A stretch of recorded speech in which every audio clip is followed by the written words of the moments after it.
Wow, those are hard acts to follow. I don't have any movies or videos or anything like that, so it's just me. I actually don't have too many slides, but I do have a very nice picture that I'm hoping you're going to enjoy looking at. So, first of all, good afternoon, fellow chartered accountants. It really is an honor to be here with you. I'm actually somewhat humbled to be on the stage to be talking about this topic of beyond accounting. As I sat here and thought about what I would like to talk about, or what I thought I could talk about that would fit with that theme, it actually reminded me of a book that my daughter read over the summer. So she's a senior in high school and she's taking economics, and she got assigned a book which was The Journey of a T-shirt in Our Global Economy, which actually was a super interesting book. I thought it was pretty cool as a textbook. I certainly didn't have textbooks like that when I was in school.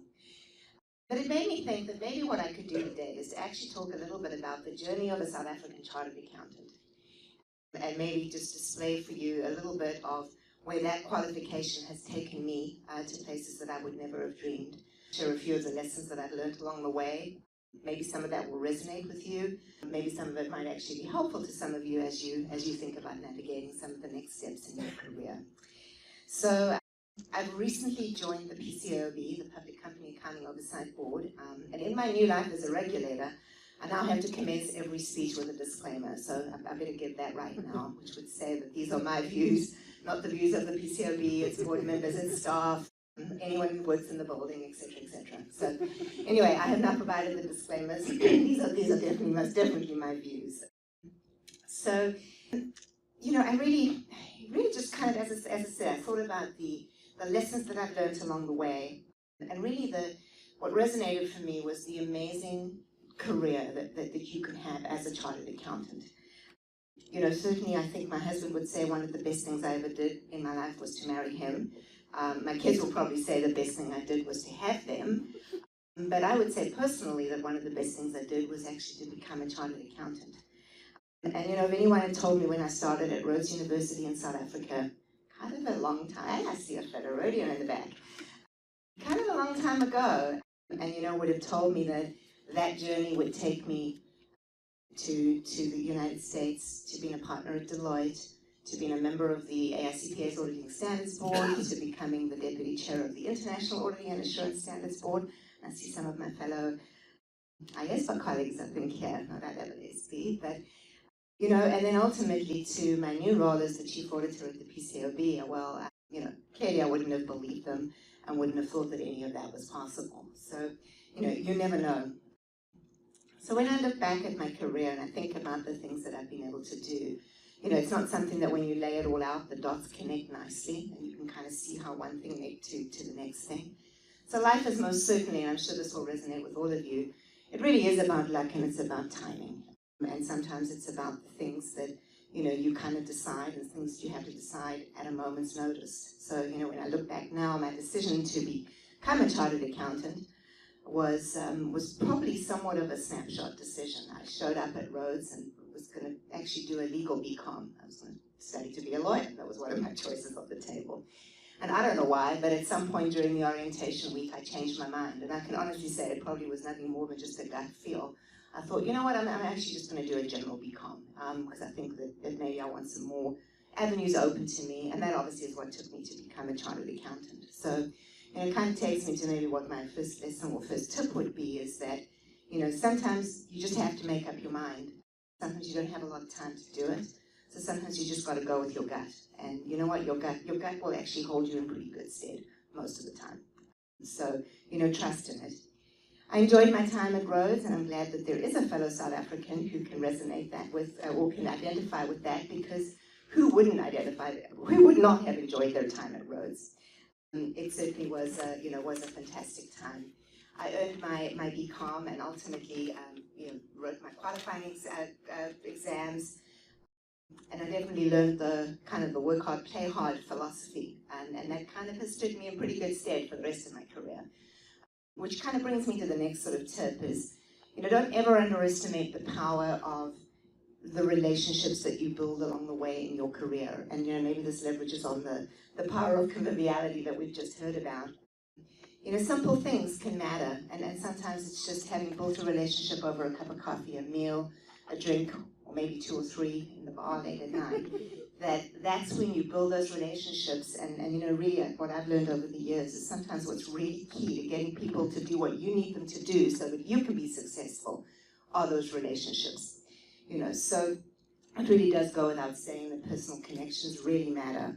And that's where I also think that there's just a natural affinity with fellow chartered accountants. And that is amazing to me how it spans the countries, it spans the generations. I was recently back in South Africa over Christmas, spending time with my nephew, who's a recently qualified, I mean, not so recently anymore, but he's a chartered accountant working in South Africa.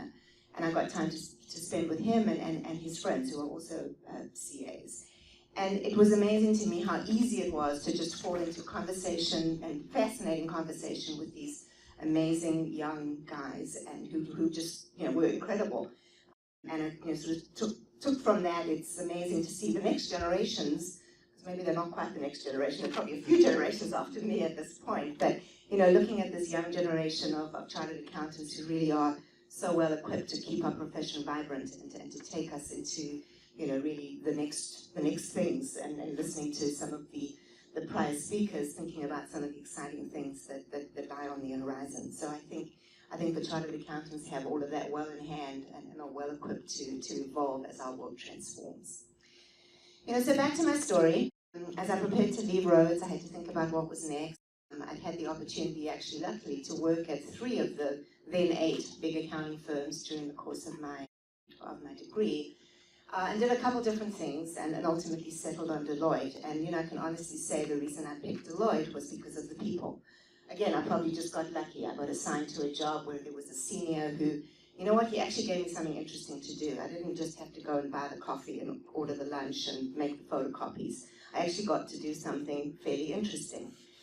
And then the staff partner really cared. He took a personal interest in me and kept in contact and made me really feel like he wanted me there.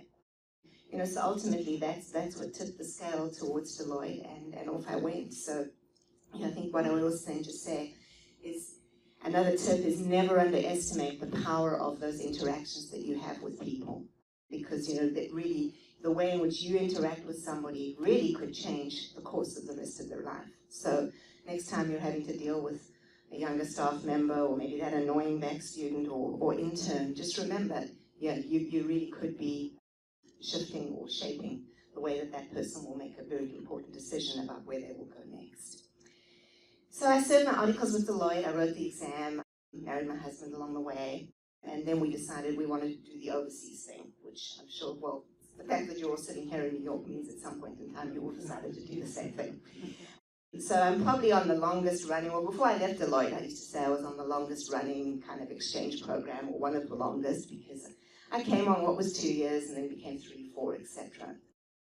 So I had spent some time in the sort of the global methodology group, and which was good, I enjoyed it.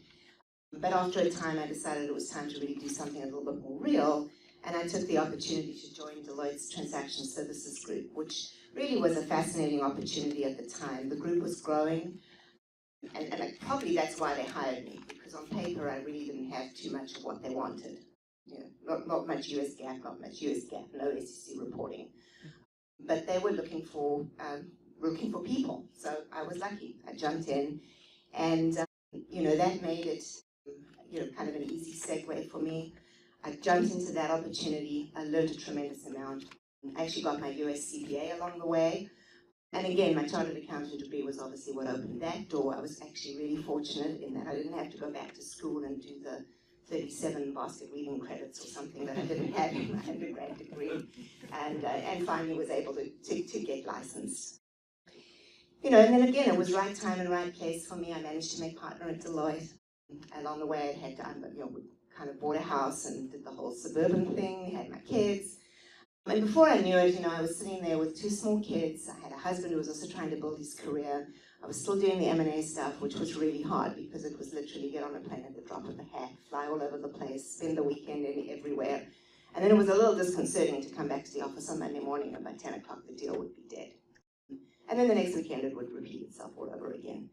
So, you know, at some point in time it just became, you know, it really became a fair struggle. And, you know, we tried lots of things. And one day I'll write a book on all the different things we did. You know, we had living nannies, live-out nannies, backup nannies, babysitters, daycare, the whole shooting match. And, you know, sitting there with these two small kids with the closest family we had 8,000 miles away, it really wasn't very easy. So I had to think about doing some different things. And you know, to be honest, I thought about just quitting work right away. I thought about looking outside the firm. But what I did was to actually try to reach out to a couple of the folks that I had worked with and knew over the years. And, you know, again, I don't even have to preach this to this group. It's, you know, it's your network. It's working that network, maintaining that network. And, you know, before long, I had a number of different opportunities on the table, one of which was actually to go and work with the partner who was building out the methodology that the auditors would use to audit internal control for the very first time. So this was back in the early days of Sarbanes-Oxley, which was a fantastic experience. I mean, I didn't know anything about that, so I said, okay, well, I'll do it. It sounds interesting.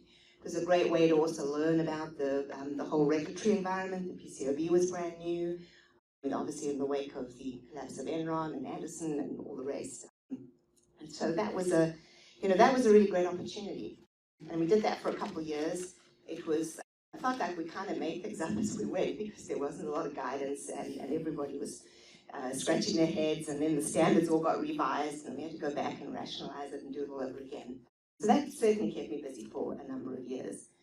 And then it actually was that took me to probably the next real fork in the road for me, which was an opportunity to join the AICPA's Auditing Standards Board. And again, I think they were probably taking quite a big chance on me. And I think there was a senior partner who was assigned to kind of oversee me and make sure that I didn't say anything stupid when I showed up at the board meeting. But for some reason, he couldn't come to the first meeting that I had to go to. So off I went, and you know, I'm not known for keeping my mouth shut. So of course, I was voicing my viewpoint, and I thought I was doing quite well. And at tea time, the senior staff of the AICPA came over to me and said, "You do realize that everything you've said is diametrically opposed to the prior Deloitte board members' view, and you may want to think about what you think about this." So I sat there and I thought about it, and I said, well, you know what, those are my views, and I'm going to continue to put my views into the mix. So that would be a tip for you as well. Your views are your own, and you know, the one thing you have is your opinion, so don't ever be shy to put that on the table. So I think the board eventually got used to me. They put up with me for about 5 years, and I managed to get quite a lot of stuff done while I was on that board. And then actually I got asked to join the International Auditing and Assurance Standards Board, which was just an even greater honor, and that was fantastic. I had the most unbelievable experience on that board, made amazing friends, again, you know, just using that whole building out your network. And I really think through the work that I've done there, I've had the ability to make friends who really will be my lifelong friends.